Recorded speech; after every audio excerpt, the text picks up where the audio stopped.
You know one thing that kills me, JJ, in our league? I'm gonna tell you what kills me. Tell me what kills you.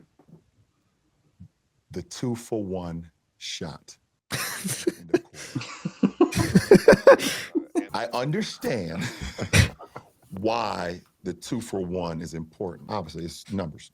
You get 2 possessions, the other team gets 1 possession. In theory, it's a free shot. In theory, it's a free shot. But he'd rather just have the best available shot. The 4 or 5 possessions before that, are we on a run? Are we on a heater? Have we gotten a good shot over the last 2.5 minutes? What is the other team doing? How are they in a great rhythm? If we haven't gotten a great shot in 2.5, 3 minutes, and we've been turning the ball over, why am I just going to dribble down and shoot a 40-footer with 30 on the clock? You know what's crazy? I've seen LeBron's team have stints where they didn't score for 2-3 minutes, and this guy actually pulled from 40. But LeBron's right. If you have gone like a team that we support a lot, where they go on long stints without scoring, and you're at the end of a shot clock or the end of the quarter. That's like one of the first things I thought of, because we would have so many games back when Chris Paul couldn't hit a 3, when we would have stints like that, and then in the 2-for-1, he would just come down and take a sidestep 3 in the 2-for-1. And that's Chris Paul. No way. They showed the clip. They showed the clip of Russ missing the 2-for-1 when they were up 1 against the Portland Trailblazers. I remember this game. Why would you do a 2-for-1 when you're like that's bad. Insane. Like that's insane. You don't when you're up 1 in the fourth quarter with 36 seconds left. That's the only time you don't take a 2-for-1. Is when in the fourth quarter. Look. That's just not even your best look. Who told you that's such an ill-advised shot? If I was Russ's teammate, I'd freak out. I'm not gonna lie. Let's say there is a minute left and you can still go for the 2-for-1. Like you can still go for that 2-for-1, but that play with a minute left, you can wind down the clock, find something in rhythm. And then by the time the shot clock is done, what is there? 36 seconds left? Something like that. I don't know. Yeah.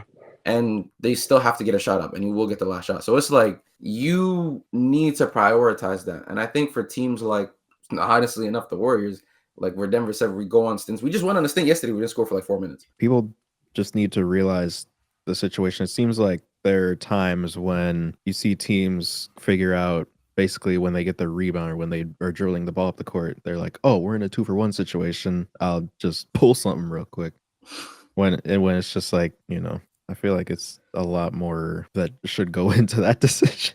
Exactly. Than just, we'll get 2 possessions. The problem with it is, as good as it is, because, it gives you another potential to score. If you're just throwing up bullshit, you got to think about, okay, we're rushing to get this 2-for-1. We missed the 2-for-1. And because we didn't execute properly, now the other team, right, maybe in transition, they score. And now it's like we could have, flipped our momentum possibly by at least getting one good process shot and then feeling it out for the next quarter. But instead, they score, and now maybe we're dead in the water. Because how fast it goes, right? Like you could miss a shot, they get out, okay, and 1-3, boom. Like now it's like the gym is exploding, the fans are like, hype, and you just gave up like a 4, maybe 5-point swing just off not getting a simple possession.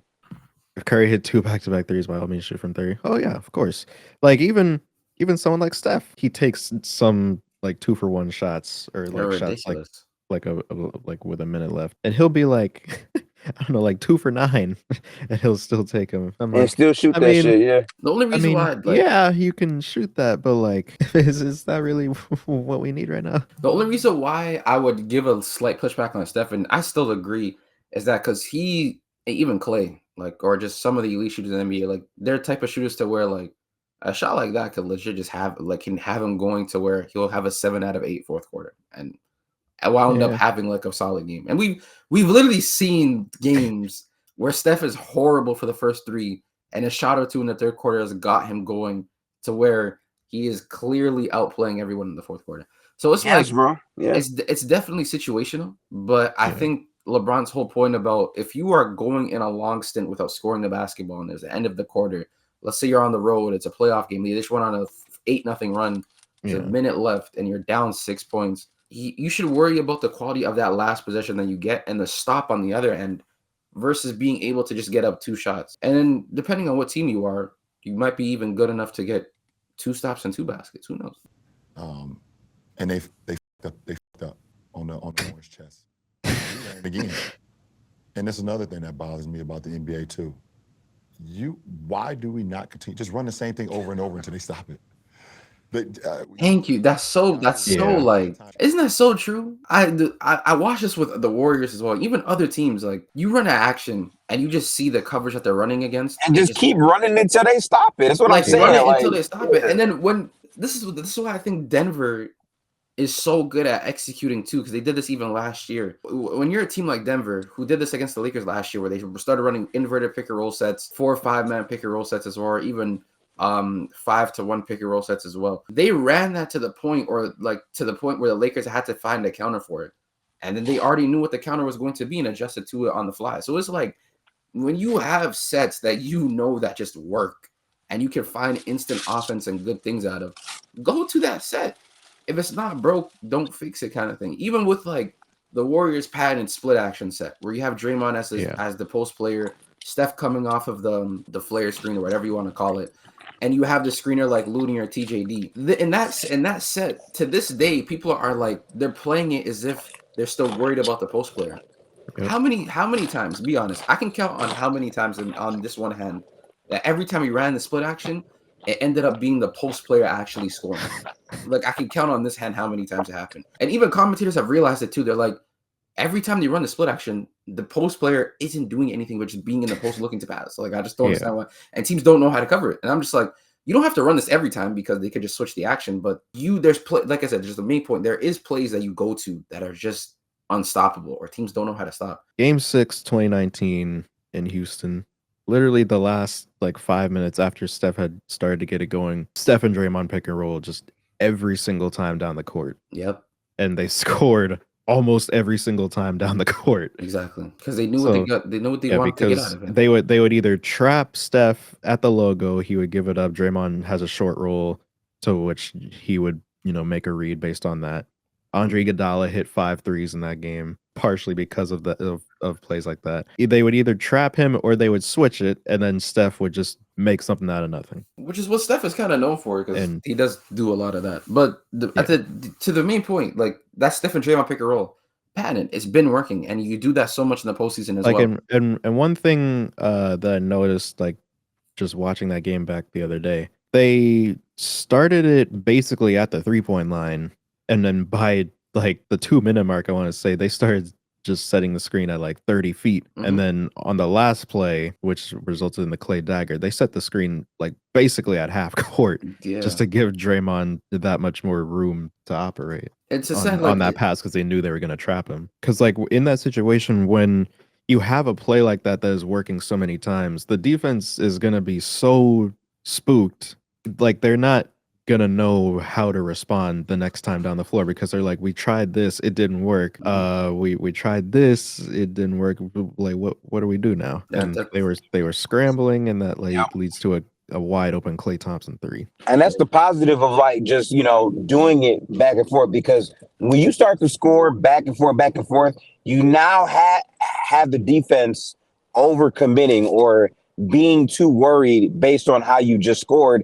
Now you can actually get to several different actions off of one action, right? Like the Steph and Draymond 2-man game is potent, because once Steph has it going, defenses always overcommit, and then Draymond plays 4-on-5 basketball, which normally leads to what?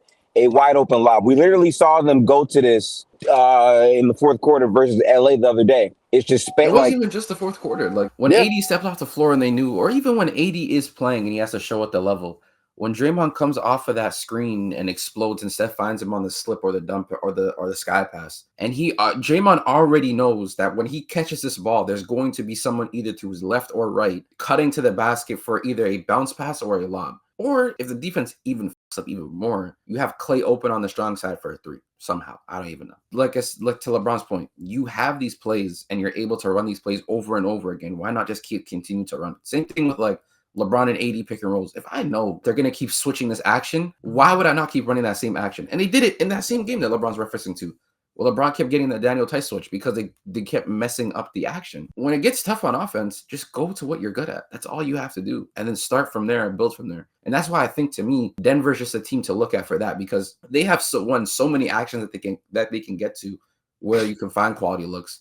Oh, And B, even with some of these actions that they run, they don't even have to use the plethora. They can just use one, make you figure out what it is, and then have the counter ready as soon as you figure it out. Automatically. Yep. Like that's how they continue to execute in that fourth quarter.